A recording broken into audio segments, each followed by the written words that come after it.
The NFL season is finally here, so make sure you're ready with NFL Sunday Ticket and YouTube TV. It gives you the most live NFL games all in one place, exactly what you need to make your Sundays more magical. Sign up today at youtube.com/Sunday Ticket. Local and national games on YouTube TV. NFL Sunday Ticket for out-of-market games excludes digital-only games. This episode is brought to you by Honda. When you test drive the all-new Prologue EV, there's a lot that can impress you about it. There's the class-leading passenger space, the clean, thoughtful design, and the intuitive technology. But out of everything, what you'll really love most is that it's a Honda. Visit honda.com/EV to see offers. When you need mealtime inspiration, it's worth shopping Kroger for thousands of appetizing ingredients that inspire countless mouth-watering meals. And no matter what tasty choice you make, you'll enjoy our everyday low prices. Plus, extra ways to save, like digital coupons worth over $600 each week and up to $1 off per gallon at the pump with points. So you can get big flavors and big savings. Kroger, fresh for everyone. Fuel restrictions apply. Hello, everyone, and welcome to another episode of the Two-Footed Podcast here on EPL Index. Now, before we kick things off today, I just want to share something with everybody. This episode is brought to you by our partners at Sky Bet. We've teamed up with Sky Bet because they truly understand what it means to be a fan.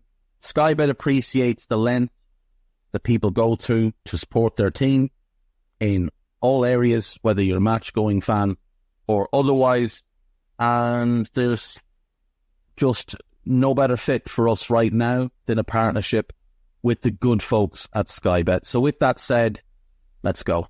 What's good, boys and girls? Two-Footed Podcast. Today is Friday. It is the 6th of September, and the weather's genuinely nice. Genuinely nice. For the first time in ages. Like, there's been some decent days, but this is the first really nice day in an age. Anyway, due to my own ignorance, I was unaware that the entirety of the championship was having the weekend off. I was also unaware that all bar 3 of the EFL League One games were postponed because of international call-ups. It is quite the surprise to me that there's that many players in League One getting international call-ups. But that is the case. So we'll have a look at the 3 games that are left. We will have a look at what's going on in League 2 and in the National League. We'll go to break. We'll come back and we will look at the last 4 teams from this summer's transfer window. Right. So as you heard before the podcast began, today's episode is brought to you by Sky Bet. And Sky Bet, of course, are the official sponsors of the EFL. So in League One, all 3 p.m. kickoffs, we have Charlton versus Rotherham. Charlton have made a decent enough start. They sit in 6th position. Rotherham have made a less than stellar start and are currently sitting in 17th. Now, it is only 4 games in, so the table doesn't really matter. But you don't want to find yourself cut too far adrift, especially Rotherham, who likely have ambitions to get back to the Championship where they were a couple of years ago. Wrexham will take on Shrewsbury. Wrexham currently sits 2nd in the table. Shrewsbury have had a fairly terrible start. They are sitting all the way down in 20th. And our final game then sees Barnsley take on Bristol Rovers. Barnsley are 7th, Bristol Rovers are 9th. So based on league positions, that is the marquee game in League One this weekend. But I think for most neutrals, Wrexham are the most interesting team to keep an eye on because of the 6 that are playing, obviously, because of the story, the narrative, the Hollywood owners, the back-to-back promotions, going for a 3rd promotion in a row, belief that they can get into the Championship and stabilise themselves as a Championship club. And if they did get into the Championship, what a tale that would be. And we could potentially then get lots of games between Welsh clubs next year. We would have, obviously, Wrexham, obviously Cardiff, and of course Swansea. So 2 national rivals, I suppose. I was going to say local rivals, but it's quite a long way from either Cardiff or Swansea to Wrexham. But it is a national pride thing, and North Wales finally being represented in the Championship would be quite good. I'm curious as to when the last time Wrexham were in the second flight in English football. So let's have a look. Right. League 2, National League, Conference National, which was the National League. League 2, League 1, Second Division, Third Division, Second Division, which was the Third Division at the time, Third Division, which was the Fourth. The answer is 1978 to 1982. That is the last time, and in fact, the only time that Wrexham have been in the second tier of the English football pyramid. The entire rest of their history has been spent in the third tier or lower. If you look at their list of seasons, you will see second division from 1993 all the way through to 2002, but that's what we now call League One, because back then you had the Premier League, the First Division, and the Second Division. So not to be confused with what we now know as the Championship. So yeah, I mean, 42 years. It'll be 43 by the end of this season, since their one and only spell in the second flight came to an end. Maybe they pull it off. Would be an incredible achievement to get 3 promotions in a row. It genuinely would be an incredible achievement. I don't think it's likely, but it's possible. There's some pretty good players there. They've got some players that are absolutely Championship quality. They've also got some players that have been with them since their National League days, but a couple of them were players who were clearly too good to be in the National League. Paul Mullen, obviously, being the prime example. He was playing in the Football League and he'd done very well at Morecambe. He'd done very well at Cambridge. Going to Wrexham was a significant step down for him, having been arguably the best player in League 2 the season before. And Ollie Palmer is the other one. And he's another one that was very good in the Football League for Crawley, pretty good at AFC Wimbledon. Stepped down to Wrexham, obviously. The financial rewards were there for them. But, you know, you look at the rest of this squad. Lewis Brunt is a decent player. James O'Connor, he's well past his best at this point. But he's still a very solid lower league player. Stephen Fletcher, again, another one who's past their best, probably a bit further past his best. But again, another player that's been a really good Championship player for a long time and has played in the Premier League and brings experience and brings quality there. I think Elliot Lee is the player that I like to keep an eye on there, because he is the son of Rob Lee, who played for Newcastle back in the 90s. So just for my own nostalgic purposes, I do like to keep an eye on him. But you've got some decent players in there. Anthony Ford's a good player. More than good enough to play in the Championship. Was outstanding for Rotherham. Really good for Walsall. Didn't see much of him at Oxford, but sure he did absolutely fine. But another one that went to Wrexham and has helped them get their back-to-back promotions. So that is League 1 this weekend. In League 2, we have all bar one game being played, which is nice. Because it's nice to at least have some football to watch, because you know I'm not watching that international crap. Nations League. Like, Who wants this? Who wants the Nations League? I understand that, like, doing away with friendlies was something everybody sort of agreed should happen. But this Nations League stuff is nonsense.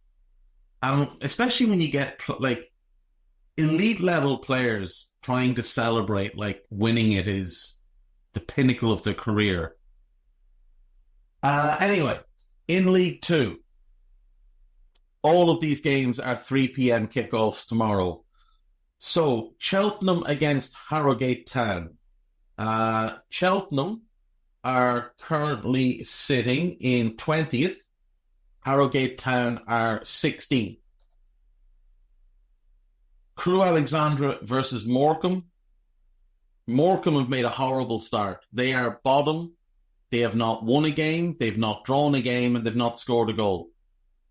Crewe, they've also had a pretty poor start, but they did win last time out. They're currently sitting in 18th. Tranmere against AFC Wimbledon. Tranmere against AFC Wimbledon is also called off. So you've got that one called off, and you've got Fleetwood versus Salford called off. That's a shame. I would have actually watched Tranmere against AFC Wimbledon because we should all be supporting AFC Wimbledon. And I have a soft spot for Tranmere. Their proximity to Liverpool, have a lot of friends from the Wirral. John Aldridge is a legend there. John Barnes managed there for a time. And the clip of him and Jason McAteer trying to put Aldridge's bike into the back of Jason McAteer's Range Rover to avoid a headline of "on your bike" over a picture of Barnes cycling out of Prenton Park having been sacked is one of my fondest memories. So Chesterfield against Grimsby Town. So Chesterfield currently sit 12th. Grimsby are 11th. That one should be a decent game. Doncaster against Gillingham. Gillingham are top. They've started the season brilliantly. Doncaster currently sitting 5th. They've had a really good start as well. I am keeping an eye on Doncaster this season because I thought what we saw from them last season, once Grant McCann took over, who had previously done really well with Hull and been unfairly dismissed by them, and I thought quite poorly treated by Peterborough as well. They had that brilliant late run, went into the playoffs as the best team in the league, and then obviously were unable to get through the playoffs. But I'm going to keep an eye on Doncaster this year and see if they can continue that really good form they have thus far this season. That's the marquee game of the weekend in League Two, Doncaster against Gillingham. Newport County will take on Port Vale. Newport are currently in 4th after the 4 games. Port Vale sit in 17th. I'd love to see Newport. If Newport could somehow get themselves into the championship, we could have all the Welsh teams, I think that'd be fantastic. It does make you wonder, is there the potential for a Welsh league similar to the Scottish League, where, you'd have a group of bigger teams. There's no Celtic or Rangers, but there's a group of teams that in Cardiff, Swansea, and Wrexham in particular, could be your Hearts, Hibs, and Aberdeen. And I did always wonder what the Scottish League would be like if Celtic and Rangers left and came and joined the English League. Now, there's a strong possibility that it falls off, that the money disappears, and it ends up being more like the Irish League or the current Welsh League. But with that being said, Swansea and Cardiff, in a Welsh League probably wouldn't have the financial investments that they have now. But you'd be bringing in the likes of Bangor and Barrytown and clubs like that. It just could be interesting. It'll never happen, so it's not really worth getting too deep into. Anyway, Colchester against Bromley is our next one. Colchester currently in 15th. Bromley are 10th. Notts County against Accrington Stanley. Aki have had a horrible start. They are in 22nd. Notts County, they started pretty well. They sit in 7th. Bradford City against Carlisle. Bradford are currently sitting in 9th. They're one of those clubs that, they were in the Premier League at the millennium. So it's not even like they were there for a season or two to begin the Premier League. Let's see how many seasons Bradford played in the Premier League. It was multiple seasons anyway. They had 2 goals in the Premier League. Let's see. No, it is actually just 2 seasons. It is 2 seasons. 99-2000 and 2000-2001. Then they spent 3 years in what we call the Championship now. Were relegated again. 3 years in League One, relegated again. So they in 6 years, they went from Premier League to League Two. That is shocking. They've been up to League One and been relegated again since. But that is atrocious. Last season, of course, they started off the year managed by Mark Hughes, who was fired in the October. Graham Alexander is the manager there now. If you don't remember Graham Alexander, he was a fairly solid right back who spent his career with Scunthorpe, Luton, Preston, Burnley, and I think Preston again. And he used to take penalties. And his technique of taking penalties was to walk back in a straight line, run up and hammer the ball as hard as humanly possible and try and lash it into the top corner. He's bounced around as a manager. Fleetwood, Scunthorpe, Salford. I think he went to Scotland. He was at MK Dons last. And now he's at Bradford. And we'll see if he's the guy with the magic touch to bring them back up. But it is just, to go from the Premier League to League Two in 6 seasons is spectacular incompetence, really. Did I say where Carlisle were in the table? I don't think I did. They're 21st in the table. They've not had a good start. Bradford should be confident of winning that one. MK Dons take on Walsall. MK Dons are in 19th. If they could lose every game, it would make me happy. Walsall are 2nd, and we'll go into that one as favourites. Barrow against Swindon Town. Barrow are 3rd. Swindon are 23rd. 3rd and 23rd. I will always have a soft spot for Swindon because a good friend of mine is a Swindon fan. We traipsed around the UK watching some absolutely shocking football to support his Swindon habit one season. And but they're a nice club, They've always been a nice club, and there's good stories about Swindon, particularly under Di Canio. If you haven't heard those stories, I highly recommend going and listening to Simon Ferry on the Under the Cosh podcast. But also Swindon were in the Premier League in the early days under Glenn Hoddle for a season.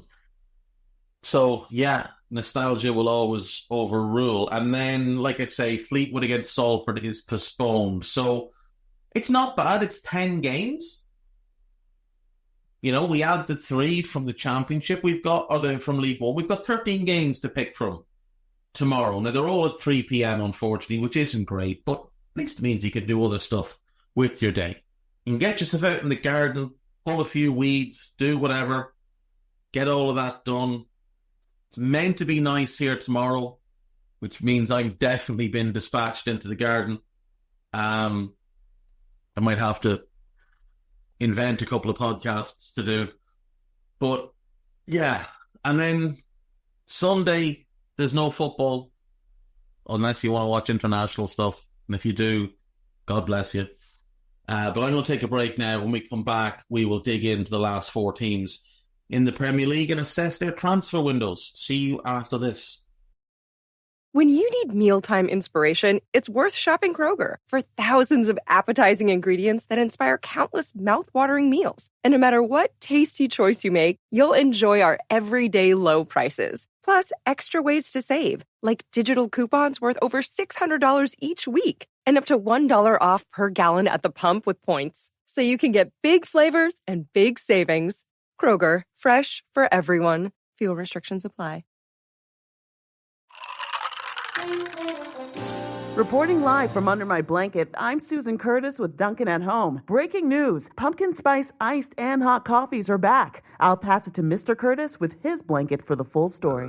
That is so right, Susan. You know, it's never too early to get in a spicy mood. I'm talking cinnamony goodness that's so tasty, people don't want to leave their blankets either. Back to you. No, back to you. All you.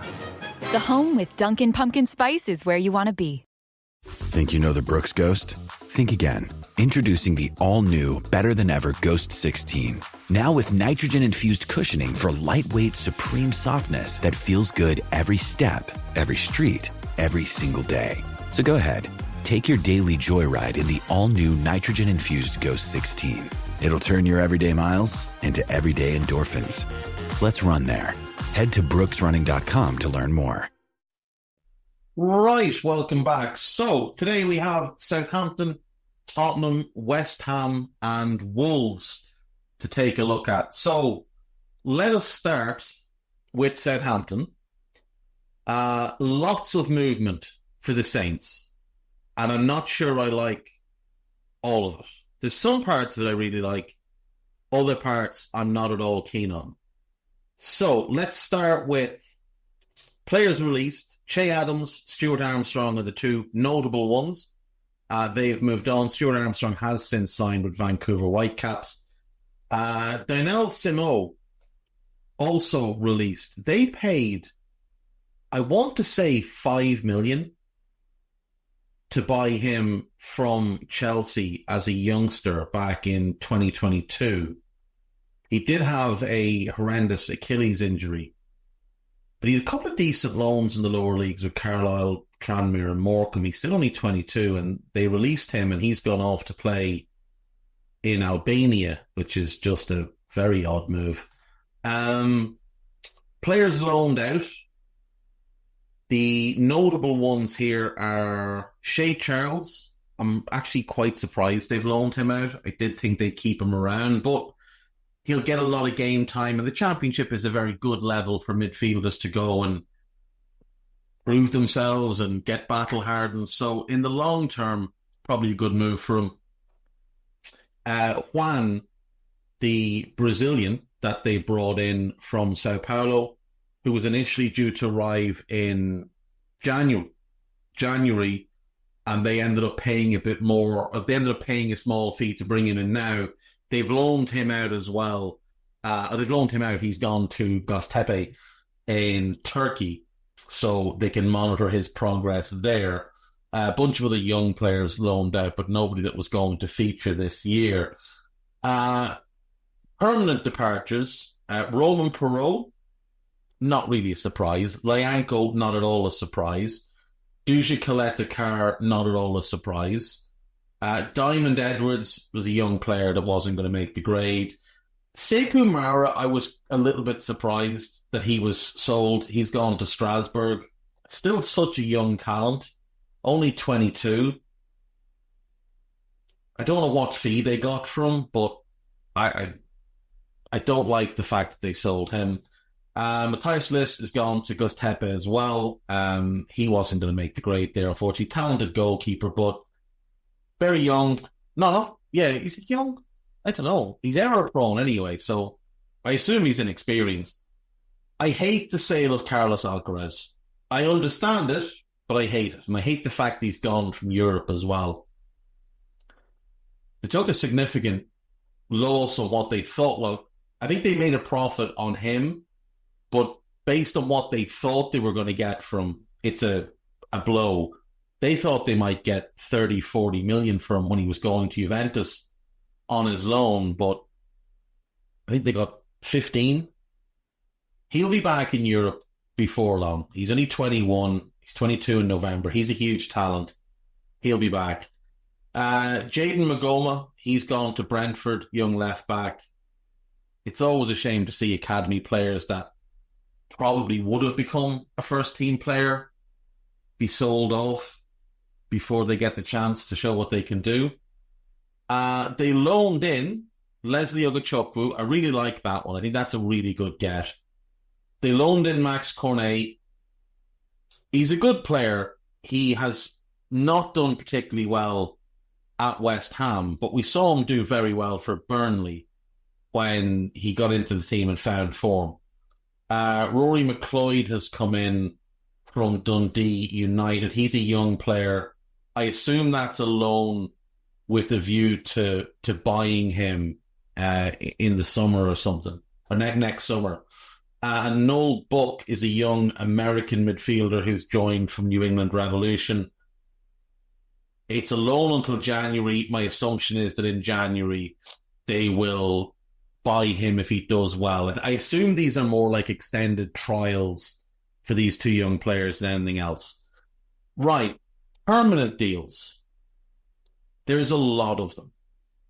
I mean, a really, really big list. But some of them are academy signings. So I'm going to try and filter those out. We'll just go with senior players. Taylor Harwood-Bellis, I love that deal. I think he's a really good defender. Adam Lallana, for the experience and for him to get back to his original club and potentially become more of a coach than a player, I don't mind it, but if he plays more than 15 Premier League games, you are 100% getting relegated. Charlie Taylor in on a free is a decent signing. Really like the signings of Ronnie Edwards and Nathan Wood, two very good young defenders on very, very good deals. Yukinara Sugawara, the Japanese right back, is a good player. It's a decent signing. They got him at a good fee. Flynn Downs was very important to them last season. I'm still not sure he's a Premier League caliber player, but we'll see how he does. They got Ben Brereton Diaz on a good deal. Kuru Matsuki came in from FC Tokyo, Japanese forward. He is Japanese midfielder, rather. He is gone on loan also to Göztepe. Now, that's the third deal this summer. Oh, they're owned by the same people. Oh, this is something I wasn't aware of. They're owned by the same people. Sport Republic, which is Rasmus Ankersen, who was the director of football at Brentford, who basically built the Brentford model for Matthew Benham. This is his group. So Southampton, Göztepe, and they also own Valenciennes in France, which hasn't gone great for them so far. Okay, so now it makes a bit more sense that three different players have gone there. Who else? Cameron Archer comes in from Villa. I like Archer. I think he's a good player. I think he can do well there. Matthias Fernandes from Sporting is a massive talent. Absolutely massive talent. And if the cost of getting him was selling Alcaraz, I can kind of understand it, though I would have rather kept Alcaraz. They signed Ryan Fraser on a free from Newcastle, and I don't really understand that one because he's not good enough to play in the Premier League anymore. They spent 18 million to buy Aaron Ramsdale. That's not a deal I would have done personally. They signed Doda Traore, the young French midfielder. He has been loaned out to Valenciennes in France, again through the network. Wellington is a left-back from Brazil who will arrive in January. And in March, they will get a player called Rento Takaoka, who is a Japanese forward, 17 years of age. And when he turns 18, he will make the move. He seems to be quite prolific at the under-17 international level, but I know nothing about him. So,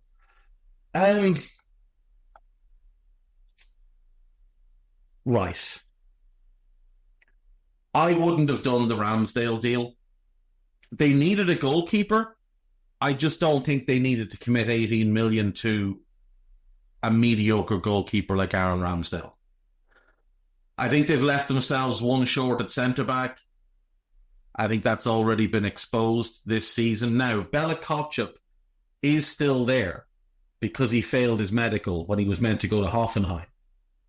So for me, I'd be working on trying to get him back into the team, because I think you could look at him and Taylor Howard-Bellis and potentially develop them together as a really good young centre-back pairing. They're both only 22.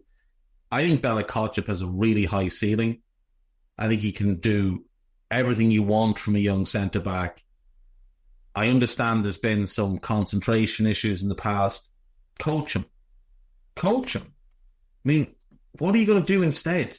Play Jan Bednarik, who the last time you were in the Premier League, you deemed not good enough?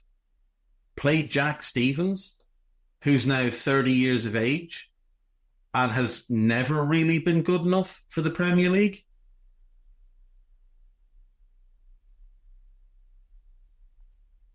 I'd be looking to get Bella Kotchup up to speed and into the team and have him and Howard-Bellis with Edwards and Wood as the depth, and that'd be my four-man centre-back group.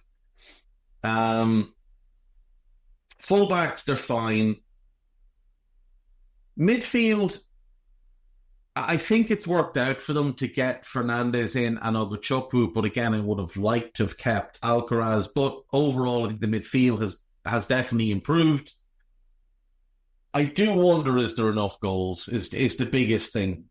Like Armstrong, he hasn't shown he can score in the Premier League. Archer hasn't shown he can score in the Premier League, but he is a talented player, no question. Onuachu, we don't know. Can he score in the Premier League? Christ knows. And the same goes for Brereton Diaz, who hasn't shown he can do. Now, he got 6 and 14 for Sheffield United. So there's some promising signs there. And he is only 25. I think what they've done is not bad, other than the Ramsdale deal. Like everything else, they can kind of make sense of. If you could give me back Alcaraz and take away Ramsdale and let me loan in Carl Rushworth, was the name that I threw out multiple times. If you could give me that, Rushworth and Alcaraz, and I'd still have 6 million, and you take away Ramsdale, I'd actually be very happy with the window. But we didn't loan in Rushworth, didn't sign. Oh, we did sell Alcaraz, and we did sign Aaron Ramsdale. I'm going to give this window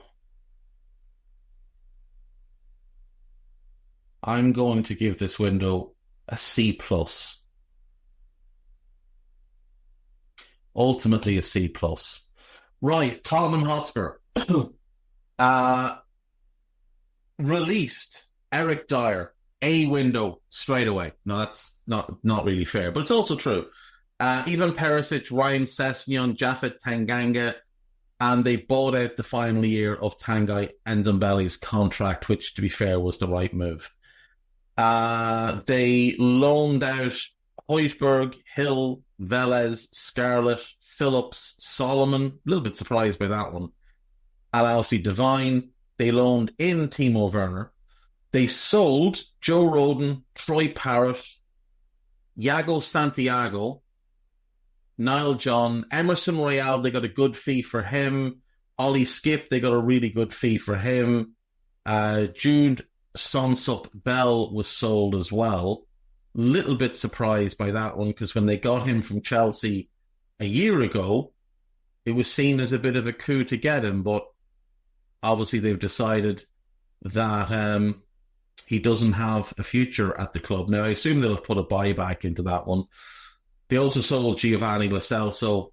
I think they got 10 million for him, which is a significant loss in what they paid, but one of them where this current group didn't buy him, this current group manager, director of football, didn't buy him, so they don't care.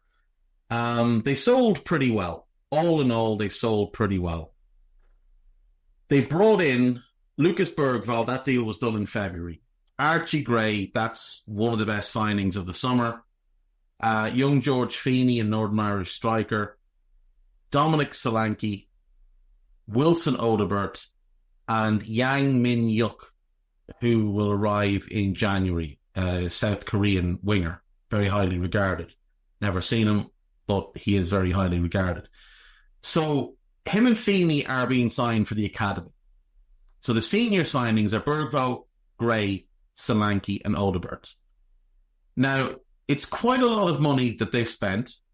65 on Solanke, 40 on Gray, 8.5 on Bergvall, and I think, was it 35 on Odebert? Let's have a quick look. I think it was around 35. So it's about 150 million spent, but you get 17 between Roden and Parrott. I think they got about 12 to 13 for Emerson Royale. They got 20 for Skip. They got 10 for Lo Celso.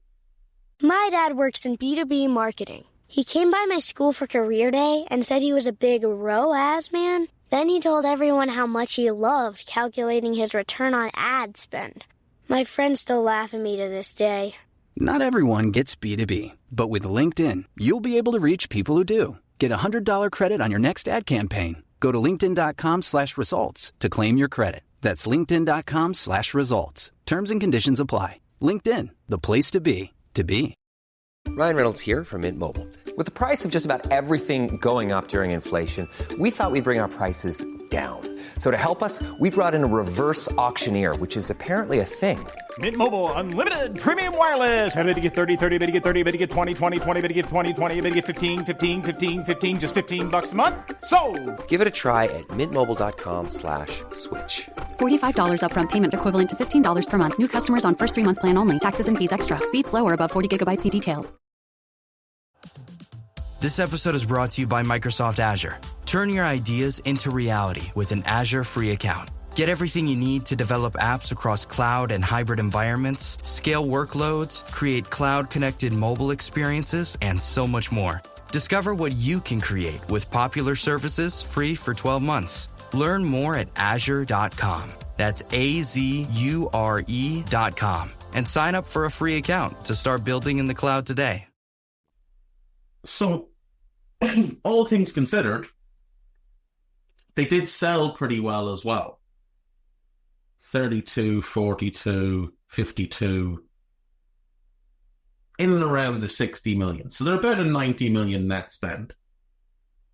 Solanke fixes the big issue up front, gives them the number 9. Is he the ideal striker? He's good.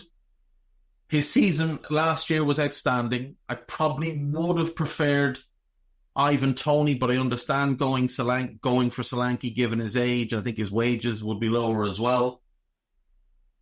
Odebert, obviously one for the future. Huge talent. Same with Bergvall, same with Gray. But they're also going to get the opportunities to contribute now. And they're all going to be able to contribute now.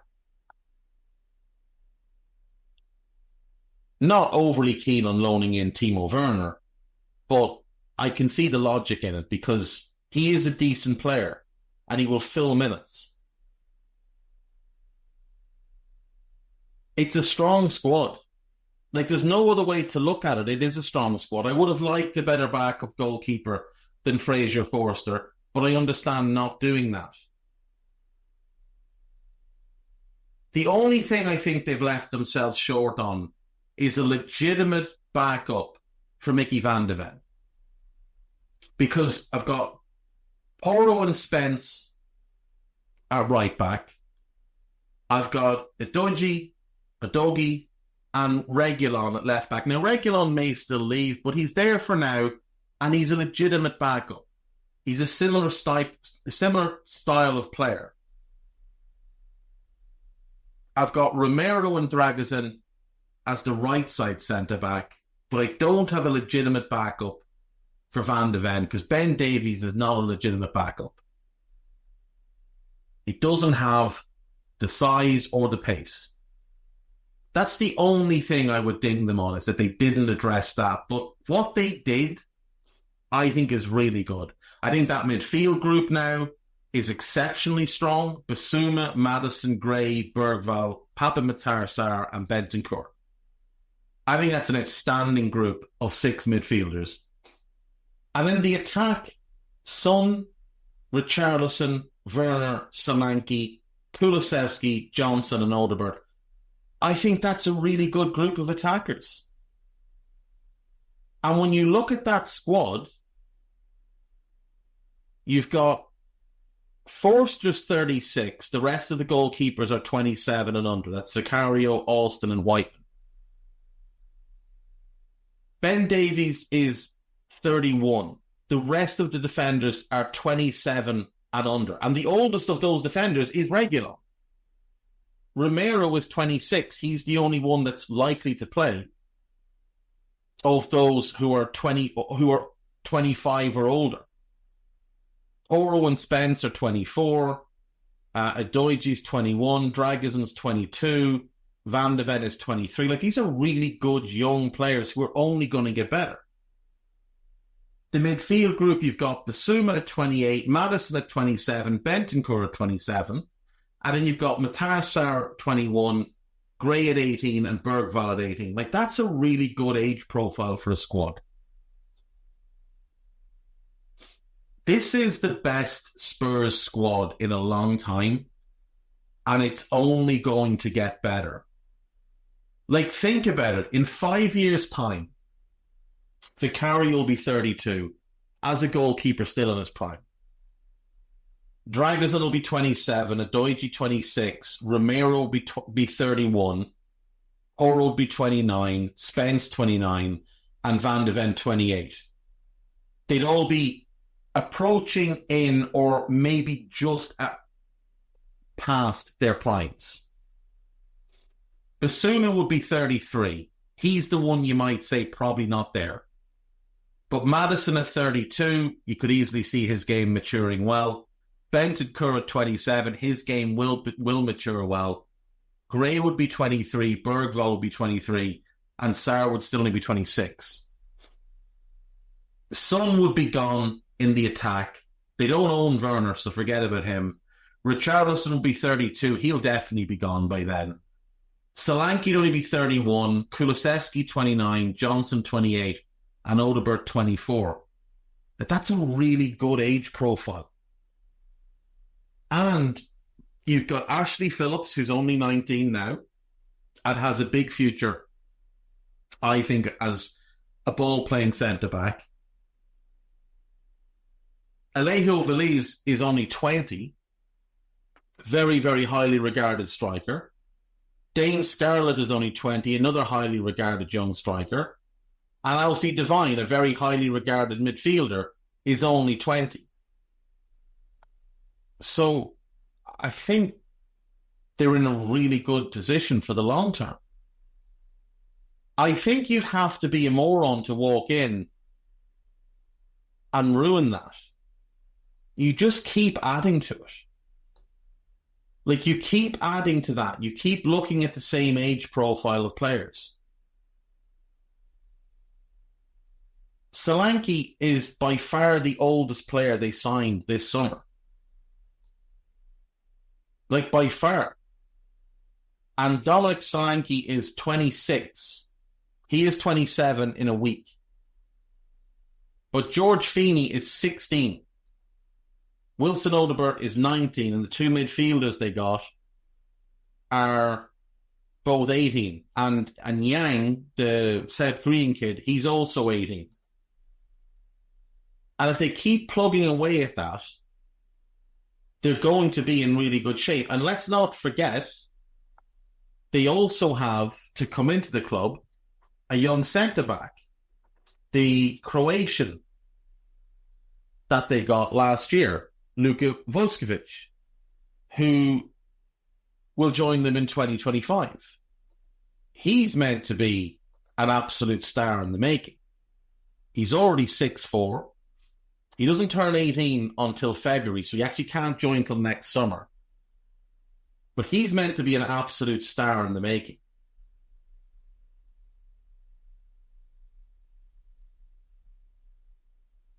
So that he might be the reason they didn't look to bring in another centre-back. That may very well be the reason. Because they have him to come in next summer, they might have looked at it and thought, okay, we don't need to do anything there. But now, the thing is, he is right-footed, unlike Mickey van de Ven, who's left-footed. He's not nearly as quick as Van de Ven, but nobody is. But he's a really good ball player by all accounts. Spurs are really well set up for the long haul. People are overlooking them. I think Postecoglou is playing the long game at Spurs. And I've seen people suggest he could be fired before the end of the season. I just don't think there's any way that's possible. I really don't. People are talking about how much he's spent since going there.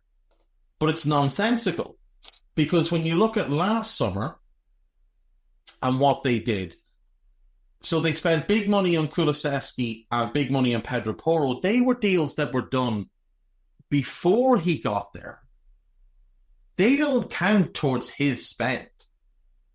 They were both in on loans with obligations to buy. That doesn't count towards what Ange has spent.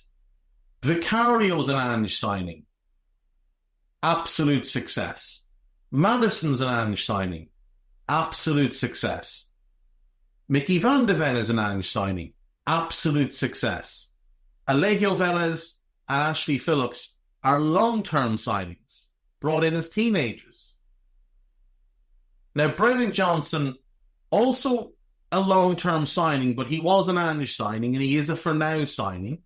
He hasn't proven himself to be a success yet, and they did pay big money for him. Radu Dragusin was an Ange signing. He hasn't proven himself to be a success yet, but he's also a for-now and for the long-term signing. Like, these are younger players. And then the other one is Manor Solomon, who came in on a free. The loan fee that they've gotten from Leeds from this season, I think, is like 1 million, and that's profit for them. Like, that's a really good window. Kulusevski, I know people have a lot of questions about him, but he's a good player. But nobody can question Porro. And then all the stuff that Ange did is very, very positive. And look at the players they've also released. Look at the players they've sold. Like, I saw someone say, oh, his net spend is 400 million. Like, no, it's not. It just isn't. Not anywhere close to it.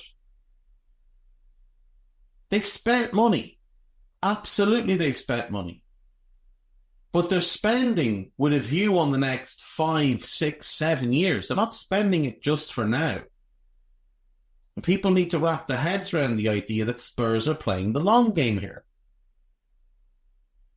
And Postecoglou didn't go there without assurances, because he wouldn't have left Celtic for any club. Spurs had to sell him on that job, and they had to make him guarantees. And last season, Spurs finished 5th, which ultimately was a little bit of a disappointment for them. Ultimately, it was a little bit of a disappointment for them to miss out on Champions League. But are we somehow acting as if Spurs are Champions League every single season? In the Premier League, since it began, 8th, 15th, 7th, 8th, 10th, 14th, 11th, 10th, 12th, 9th, 10th, 14th, 9th. That's through the first 13 years of the Premier League. 7th was their highest finish. They were in Europe once. Once. Because they won the League Cup. 0 European qualification through the league. Then they get 5th. They get the UEFA Cup. 5th again, UEFA Cup. 11th, but did win the League Cup. 8th. 4th. There's one top 4 finish. 09-10. 5th. 4th again. 5th. 6th. 5th. Then we get 3rd, 2nd, and 3rd. And then 4th. And that run from 2015 to 2019 seems to be what people think Spurs just were all the time. But it's not. It's just not at all. 6th, 7th, 4th, 8th, and 5th. This is a club that in the entire history of the Premier League have finished top 4 7 times. 4 of them in a row, 7 in total. 5th is a really good finish for Tottenham Hotspur. And they should have got top 4. Like, they genuinely should have got top 4. But they had a really poor run from mid-April to mid-May. They lost 4 in a row. Toon hammered them. They lost to Arsenal. They lost to Chelsea. They lost to Liverpool. But genuinely, which of those games did anyone expect them to win? They also lost to City. They beat Burnley, lost City. So they lost 5 of 6. They should have got top 4. But if we look at their results from last year, lost to Chelsea, lost to Wolves, that's one game they should have won, lost to Villa, meh. Oh, dreadful result. Lost to West Ham, there's one they should have won. Lost away to Brighton. Lost at home to Wolves. I would say that's 3 results that I would call disappointing. They also lost away to Fulham, so maybe 4. Maybe 4 of their defeats, of which they had 12, you'd look at and say they shouldn't be losing to them. Wolves twice, West Ham and Fulham. 2 of them at home, 2 of them away. But the rest of their defeats, I would say kind of expected.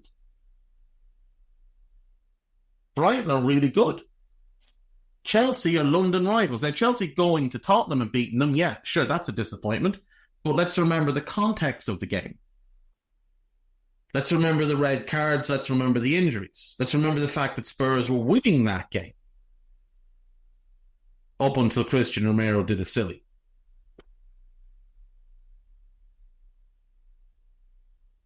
I'm just doing this the right way.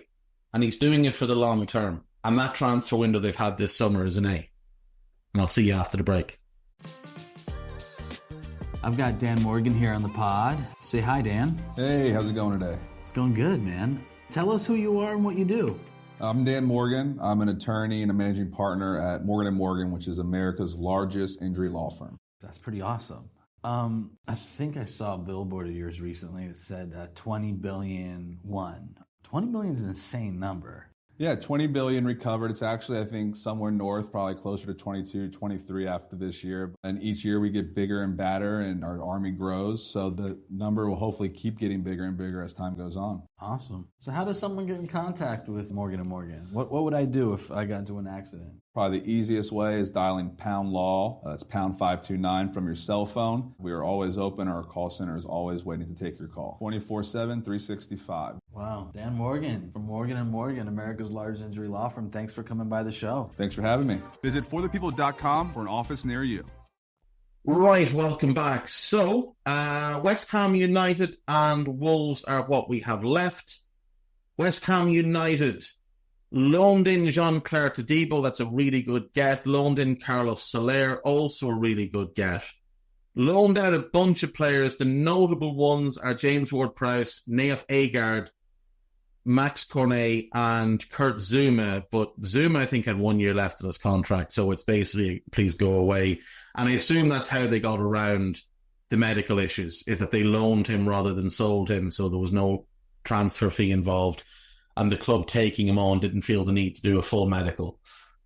Ben Johnson and Ogbonna left on freeze, and then they sold Tilo Carrere, Said Benrahma, that was done from the summer, and Flynn Downs. They signed Luis Guilherme, really good player. He's a couple of years away from being ready, but he's a really talented player. They signed Max Kilman. He's a very good centre-back. They did overpay for him, but he is a very good centre-back. I'm not sure he's better than Agard, but I think he's probably more reliable.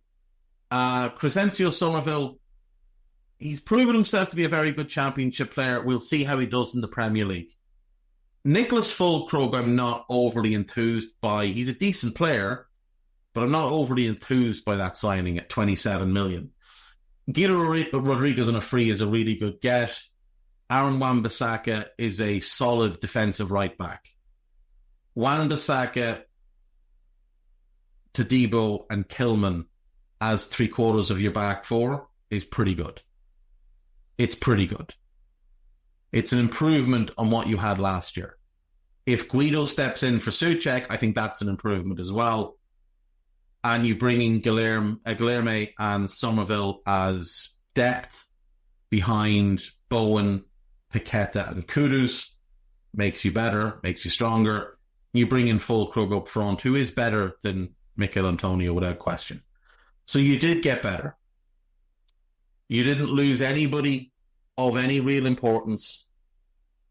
You add Carlos Soler into that midfield mix and all of a sudden things get even stronger again. It's a very good window for West Ham. It's an A-. Don't think they addressed left back at all, which needed to be done. Some big question marks over a couple of the players, Fulkrug and Somerville being the primary ones. But I like the talent of Somerville. And what age is he? 23? 22. 23 in October. So absolutely a fair gamble to take. Fulkrug is the one that I've got concerns over. He's 31 years of age. And we're really only talking about, in his entire career, 4 seasons at the top flight where he's looked like a very good player. One with Hanover, which was then followed by a bad season. Actually, 3 seasons in the top flight, because his first really good season with Werder Bremen was in the second division in Germany. He followed that up with his career best year. Then he went to Dortmund. He's had the 1 year there. It was pretty good. Not exceptional, but pretty good. There's just, like, he's a 1 in 3 striker who's played quite a bit of his career in the lower leagues. Like, you're talking 1, 2, 3, 4, 5 seasons, 6 seasons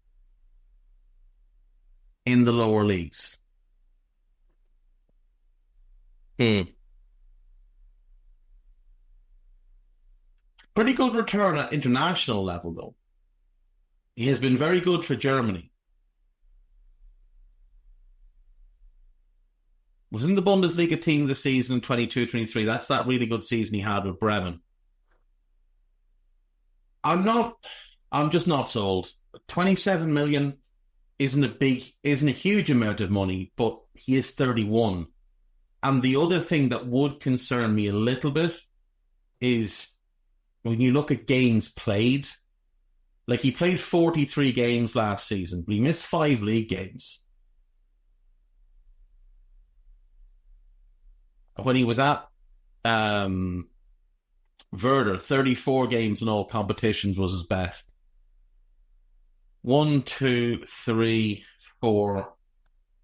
Last season's only the 5th season in his career he's played more than 30 games. Or 30 or more games, I should say. So that would concern me a little bit as well. Will he hold up to the rigorous schedule in the Premier League? The physicality should be no problem, but he's a big guy and centre-backs are going to hit him hard because they know he's going to hit them if they don't. That concerns me. But I'll give them an A- on the window. I think it's unquestionably a lot of good deals. The Todibo deal is absolutely brilliant, by the way. I just think they ignored left back in particular, which has been so glaring for them. And I do have concerns about Fulkrug and some doubts over Somerville, but like I say, he is talented. So A-. Right, Wolves are our last team. Tommy Doyle, that was a loan with an obligation that became a permanent deal. Rodrigo Gomes comes in for 13 million. We'll see how he gets on. Pedro Lima is a very talented right back. I like that deal. Then they didn't do anything. They didn't do anything from the 2nd of July until the 30th of August, which is deadline day. They just seem to let the window pass them by in a lot of ways. They did bring in a young French centre-back, Bastien Mapieu. I don't know. He's a French under-18 international.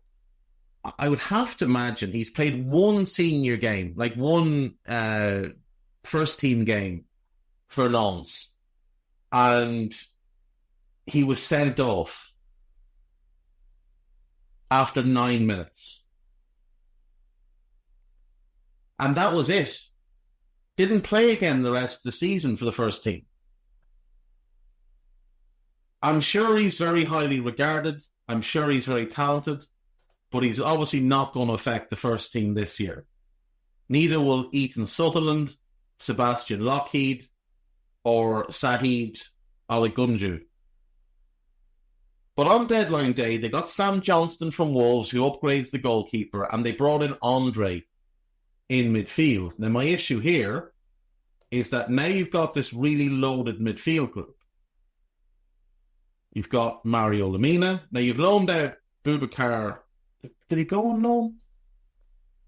I'm trying to remember. Did Boubacar Traore go on loan? I think there was rumours he was going on loan, but I don't think it actually happened. Let's just see. No, he didn't go on loan in the end. Okay, so you've got Lemina, Traore, Andre, João Gomes, Tommy Doyle, and Bellegarde, as well as young Luke Cundle. You play a two-man midfield. That's a very strong group. It's a very, very strong group.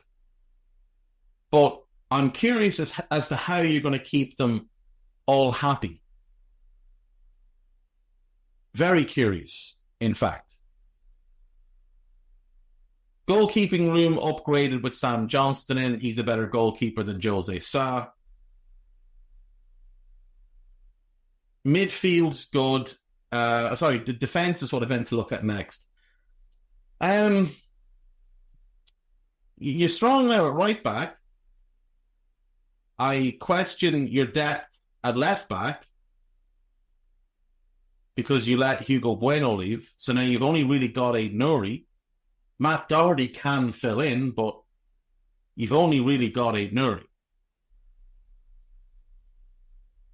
Centre-backs, Santiago Bueno is good.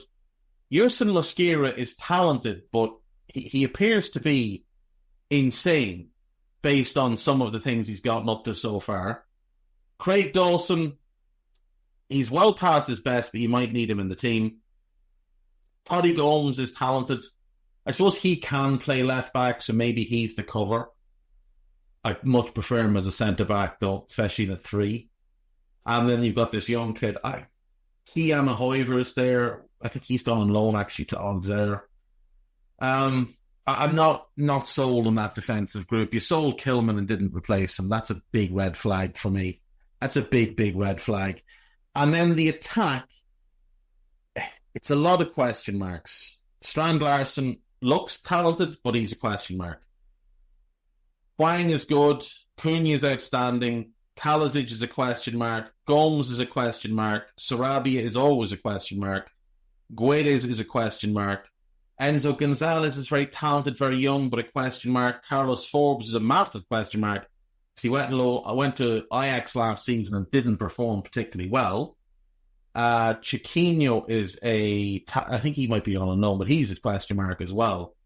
Nathan Frazier, you've loaned out too, so you've weakened your number 9 depth, but I suppose you'll be hoping that Kalasic comes back and is able to play. And obviously Daniel Podence is gone. You haven't replaced Neto. You just haven't. You haven't replaced... Neto, yeah. You haven't replaced Neto. You haven't replaced Kilman. You've strengthened in an area you were already strong in. I do like the arrival of Strand Larsen. So they're I don't know if I went through this even. I went through their incomings, and their loan incomings of Strand Larsen and Forbes. Their outgoings, Kilman, Neto, Podence, Mason Rees, and Oliver Tipton. They loaned out a whole mess of players, including Fabio Silva. I just don't know. You strengthened the one area you were already strong in. You weakened yourself at left back. You weakened yourself at centre back. You strengthened at right back where you were already decent. You weakened yourself overall in attack because Strand Larsen's fine, but Neto's a significantly better player. I don't like the window. It's C-. I'm putting them in with Liverpool and with City is the windows I don't really like. But it's not a dreadful window. It's not a dreadful window. But it's not one that I'm overly keen on. Right, folks, that'll do me for this part of the show. I'll be back later on today with Two-Footed Extra. This show was brought to you by Sky Bet, as you heard at the start of today's show. We want to thank them for their continued support. And as always, to get involved with Sky Bet, you need to be over 18.